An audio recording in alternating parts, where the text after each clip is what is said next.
नमस्कार मित्रों।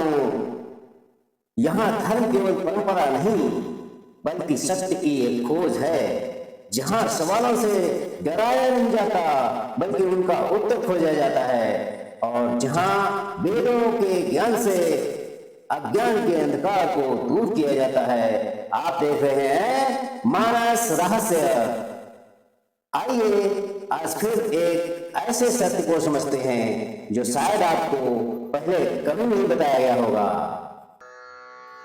दोस्तों, जरा सोचिए कि कुछ लोगों को बिना किसी कारण के दुख क्यों मिलता है।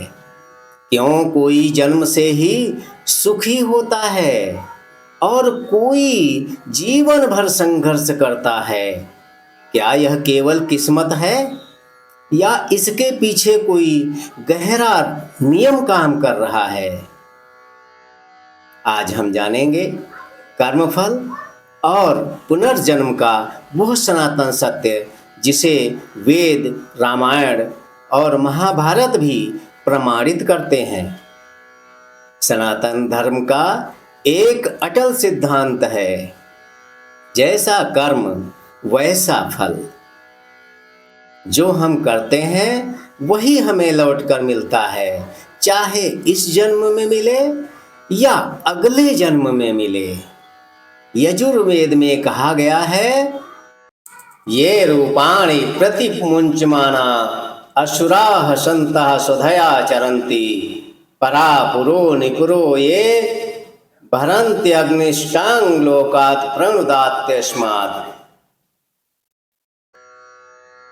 इसका अर्थ है, जो दुष्ट मनुष्य अपने मन, वचन और शरीर से पाप करते हैं, दूसरों को कष्ट देते हैं, ईश्वर उन्हें दंड देता है और उन्हें नीच योनियों में जन्म लेना पड़ता है ताकि वे अपने पापों का फल भोग सकें।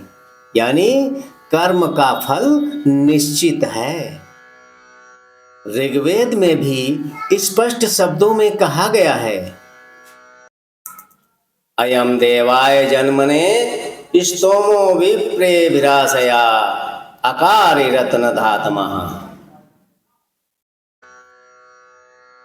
इसका अर्थ है, मनुष्य जैसा कर्म करता है वैसा ही उसे जन्म और भोग प्राप्त होता है।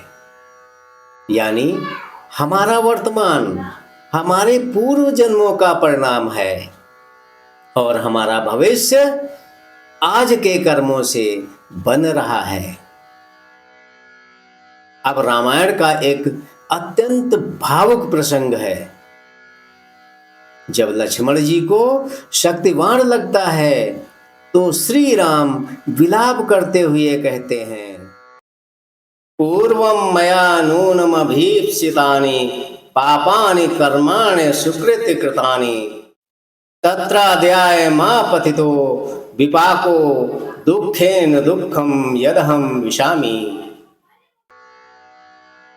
इसका अर्थ है, निश्चित ही मैंने पूर्व जन्मों में पाप किए होंगे जिसका फल आज मुझे इस दुख के रूप में मिल रहा है। अब सोचिए, भगवान भी कर्म फल के नियम को स्वीकार करते हैं। यही नहीं, रामायण में ही एक और प्रसंग आया है, जब हनुमान जी अशोक वाटिका में माता सीता से मिलते हैं। तब माता सीता कहती हैं, भाग्य वैषम्य योगेन पुरा दुश्चरितेन च मयैतत् प्राप्यते सर्वं सुकृतं ह्युपभुज्यते। अर्थात मैं जो भी दुख भोग रही हूँ वह मेरे ही पूर्व जन्मों के कर्मों का परिणाम है।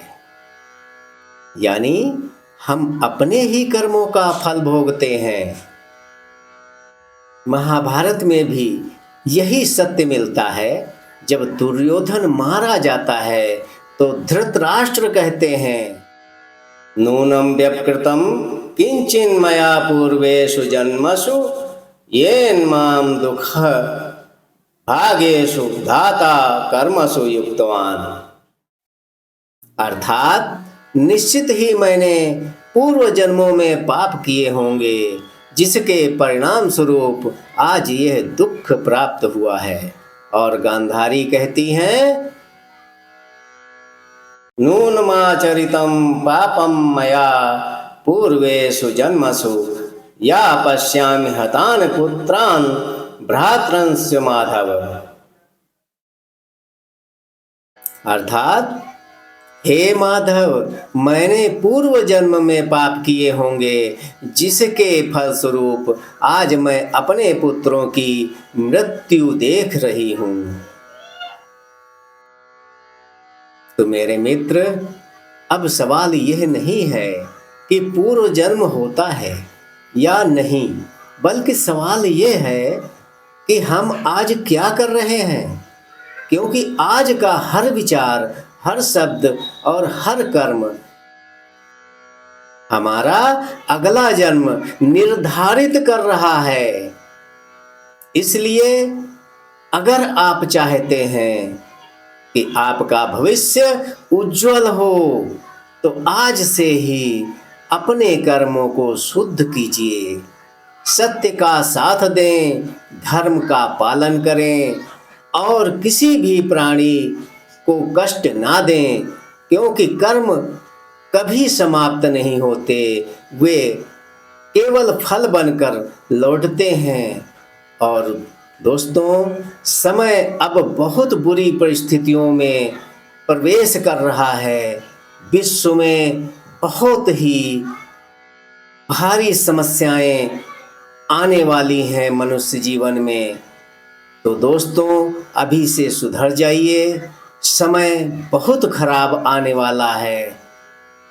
तो आगे के लिए, भविष्य के लिए अभी से अपने आप को उसी अनुरूप ढालने की कोशिश करें, ताकि भविष्य में दुख न प्राप्त करना हो। जय श्री राम। ज्ञान आपको अच्छा लगा हो तो वीडियो को लाइक जरूर करें, कमेंट में जरूर लिखें कि इस विषय पर आपका क्या विचार है। और ऐसे ही धर्म, वेद और आध्यात्म के वास्तविक सत्य को समझने के लिए चैनल को सब्सक्राइब जरूर करें। यदि पेज पर देख रहे हैं तो फॉलो अवश्य करें। फिर मिलेंगे अगले वीडियो में एक और रहस्यमयी गहरे सत्य के साथ। नमस्कार।